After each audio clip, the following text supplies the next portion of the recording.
Welcome back to Watson's Wagons. We are working on the 2014 Silverado today. I've been up underneath this thing, getting the torque converter unbolted from the flywheel. A lot of the side connections, vent lines, the cooling lines and things like that for the transmission disconnected. But I thought I'd make a video on this frickin' transmission killer.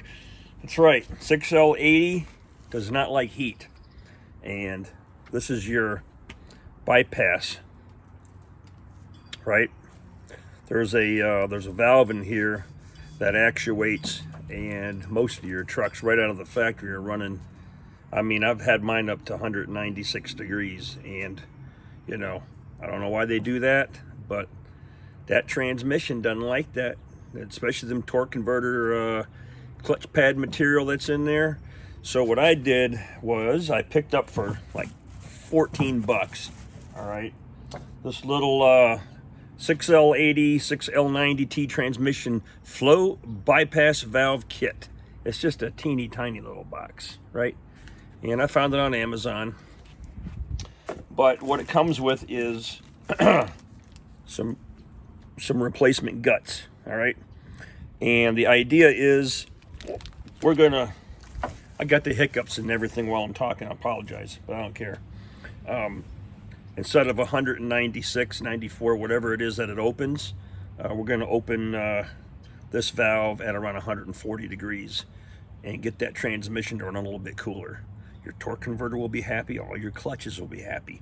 So I got lucky, I think. When I dropped the pan and inspected it, I had your normal, super fine glitter that you would see in any transmission fluid exchange, but no chunks. And on the magnet was more of a mud kind of, it had some clutch material in there, but it was more of a magnetic mud kind of stuff that came off of there. So, like I said before in earlier videos, I stopped driving this truck before the Christmas, and I haven't been anywhere with my truck except for maybe a couple of runs, down to the gas station or something.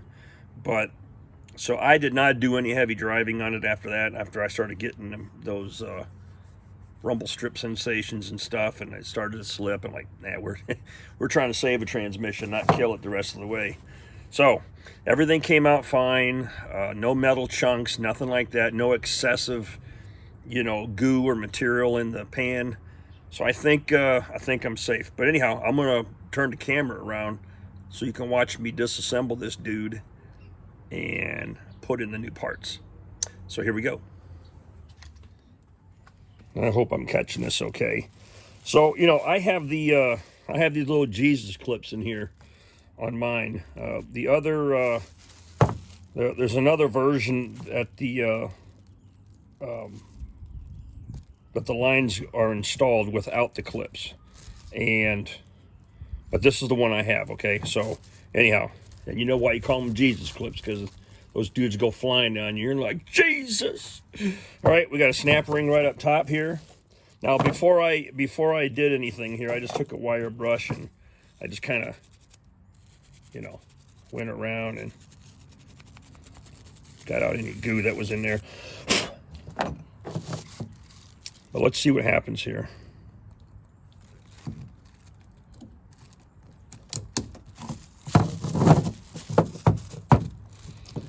I suspect. Come on now. All right. Clip is out, and I don't know what to expect here, so.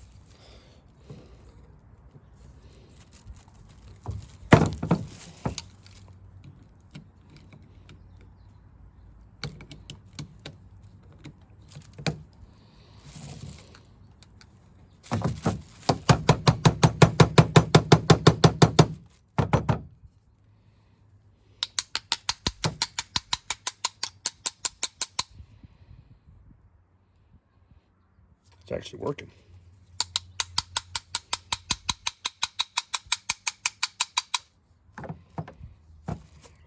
confident that it's spring loaded.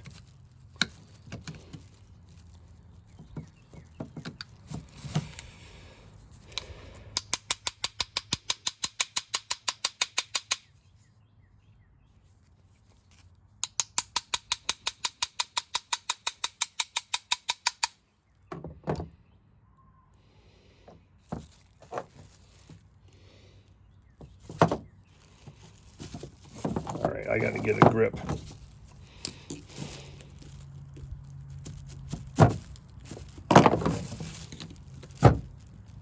Oh, there we go. I'm starting to get a little movement.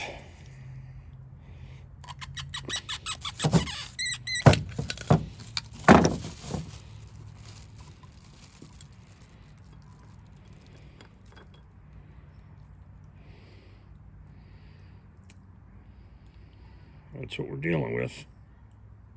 Looks like a little teeny tiny thermostat for like your cooling system. And then in here,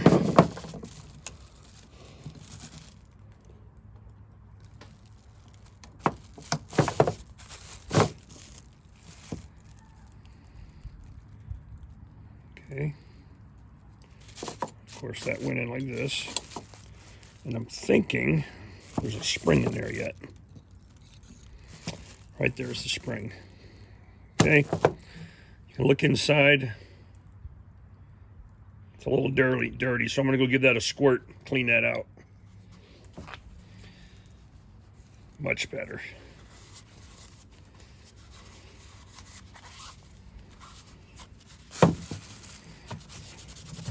You put your hand in a pile of goo. All right.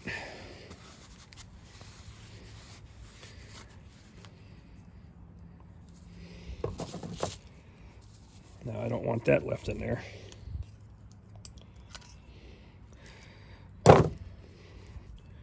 Okay, let's get the air hose.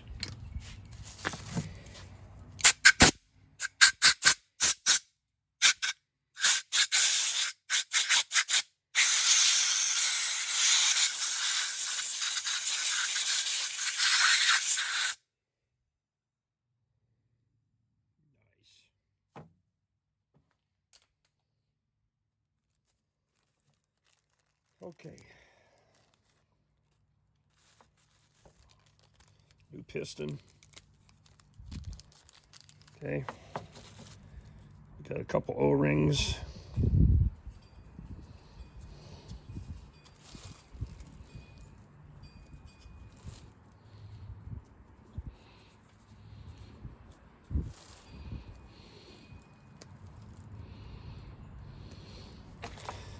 Hopefully I can get this one to saddle up over that one. Yep. There we go. All right, a couple O-rings on that one. And then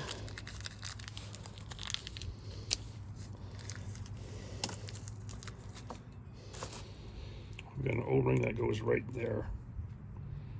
Okay.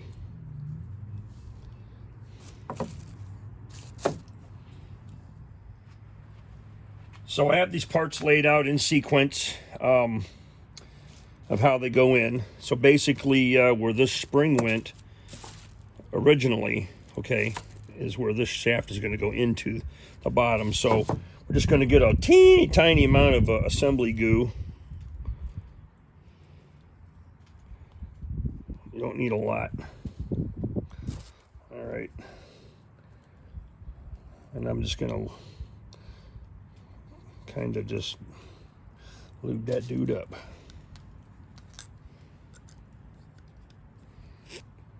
All right. Same thing here. The bearing goes into the center, like so. A small end of the spring. I need a little goo.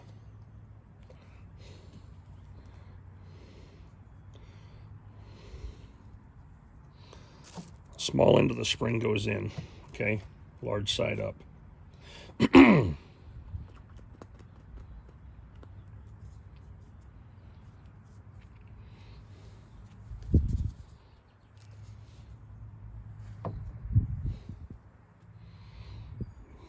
bit on the seal.